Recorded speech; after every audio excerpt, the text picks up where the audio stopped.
All right, there he is, Clyde Edwards-Helaire, Kansas City Chiefs 2-0. He had exactly 100 fewer yards, Charean, in his second game, but still off to a great start for Kansas City and one of the candidates for Offensive Rookie of the Year, and more importantly, a candidate to win a Super Bowl as a rookie because he landed on the right team. However, the Chiefs had their hands full in Week 2, the Chiefs-Chargers game, the subject of our rewatch. Simple prospect. We rewatch the game during the game days on Sundays, especially the late afternoon games. I really don't have time to see what's going on. I go to the Game Pass feature. I watch the condensed version. This one was a little bit longer because it went to overtime. So we took a look at it. We got a few categories. Charean, based upon the Chiefs-Chargers matchup from Week 2, best player on the field, who's your choice?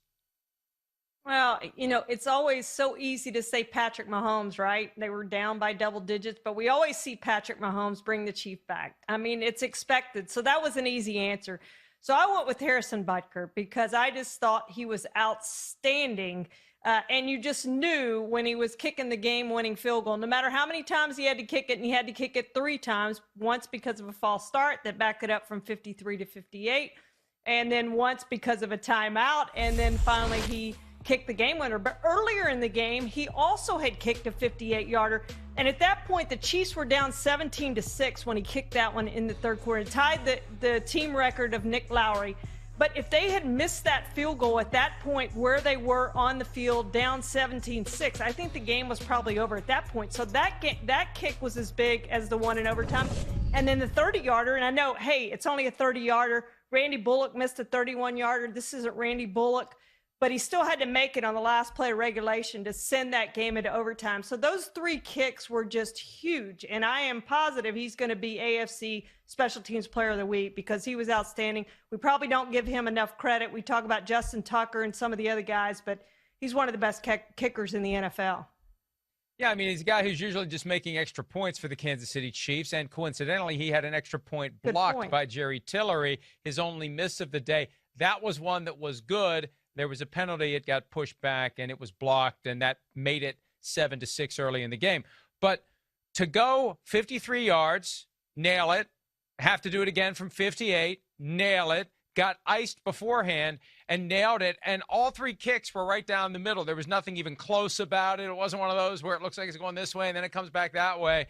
And that was impressive. I think even if he had been iced by his own coach, Jason Garrett style, he would have ended up making that 58-yarder to win the game. My best player on the field was Justin Herbert, the Chargers quarterback, who got the nod moments before the start of the game. Tyrod Taylor gets a pain-killing injection. It causes a reaction. He has chest pains. He ends up at the hospital. And all of a sudden, Justin Herbert, hey, grab your helmet, kid. You're in. This kid is phenomenal. And I am stunned by Anthony Lynn's reluctance to just make him the guy because it's obvious he's the guy. It's obvious he's got it. He looks like Phillip Rivers in one of those video games where if you throw so many passes in a row complete, you hit a button and the guy grows. He's like this freakishly supersized Phillip Rivers. He put Wilson, on his ass. He can run with speed and also grit, determination. He didn't take a lot of big hits like Joe Burrow did, and he throws the ball incredibly well. And he had one play where they set up an option, and he faked the pitch. He froze Frank Clark and ran right by him and had a nice gain. This is a guy who can do it all.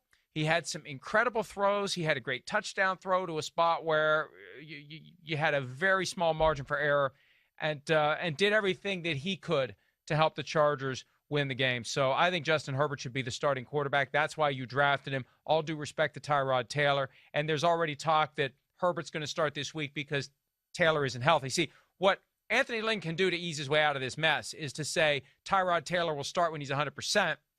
And he just will never be 100% again. And by the time he is 100%, we will have forgotten about it. Yeah, no doubt. And Mike, I think that's probably the best way to make your first debut, right? Your debut is to go in there cold. You don't know, you slept real well because you thought you were going to be sitting on the bench. The other team didn't prepare for you. It was absolutely the perfect way to start. Now they're going to have film on him this week, and he's going to know he's a starting quarterback, and things are going to be a little different. But he looked fantastic in his debut. I don't know that there have been many rookies to come in and play a first game quite like that. It was outstanding, and frankly, they had a really good chance to win the game if not for Anthony Lynn's decision on 4th and 1 to punt the ball away, and you knew Patrick Mahomes was going to lead the Chiefs down and win the game. And you got the Panthers up this week. That's a game that the Chargers should win, especially with Christian McCaffrey out. And then it's back-to-back games on the road at Tampa Bay and at New Orleans. And what a great juxtaposition that is. The old men on one hand and this fresh-faced giant who can do it all and may represent just another example of this quarterback position where a cluster of great guys are emerging early in their careers. All right, game they'd like to forget, Charean. Well, it was the Chiefs' offensive line. I mean, they only allowed 1 sack, but Patrick Mahomes was beat up in that game. I mean, Joey Bosa was on him every single play. He got knocked down 7 times or 7 quarterback hits in that game. They just have to do a better job. And we know Patrick Mahomes is the greatest in NFL history, even in his short career, of just going backward, and then making the pass. But if he keeps getting hit like that, he's not going to last all season. He took some vicious hits, and including the sack by Joey Bosa. But they've got to do a better job protecting him. And I know their offensive line has changed a lot, but they've got to find something in that offensive line to better protect him. There was a play late in the game that impressed me, and it wasn't a block from an offensive lineman. Byron Pringle, a receiver, went back, and he actually got Joey Bosa with his side because you can't go shoulder helmet or, forcible blow because it was a blindside block. He was going back to his line, back to his end zone, and he used, the back of his shoulder pad, and he put Bosa on his ass, which was just amazing. Now, I think he just caught him off balance, but it still was an amazing play. It was the best block of the day, and it wasn't a block by an offensive lineman, so that underscores your point. For me, it's Anthony Lynn. You mentioned the 4th and 1 play. How do you not go for it? 4th and 1 from your own 34 when Justin Herbert is getting it done and when you're giving the ball back to Patrick Mahomes. And on that drive that resulted in the 58-yard game-winning field goal, the Chiefs had a 4th and 1, and what did? They went for it, and they got it, and they kept possession of the ball, and they won the game. So Anthony Lynn, I love him as a coach, but, man, you got to be a little more aggressive than that, especially when, we talked about analytics yesterday. When the other quarterback is Patrick Mahomes, you don't give him the ball in overtime. There's your analytics lesson for this Tuesday. And that was the Patriots' philosophy in the AFC Championship game in overtime. We're not going to give the ball back to Patrick Mahomes and let him beat us. And they didn't face any 4th downs in that drive, but they did face some 3rd downs, and they made them. But I'm convinced if they had had a 4th down, they would have gone for it because they didn't want to put the ball back in Patrick Mahomes' hand. You have to take all of that into account. The fact that Patrick Mahomes, NFL MVP, Super Bowl MVP, is opposite you, and he's going to win the game. One more thing about Herbert before we take a break, and this is what convinces me he's going to be special. There was a run late in the second quarter, Austin Eckler moving toward the goal line, and the play was extended, and Herbert ran over toward Eckler because you never know what's going to happen. Ball could come out. He could decide to flip it. Maybe there's someone to block.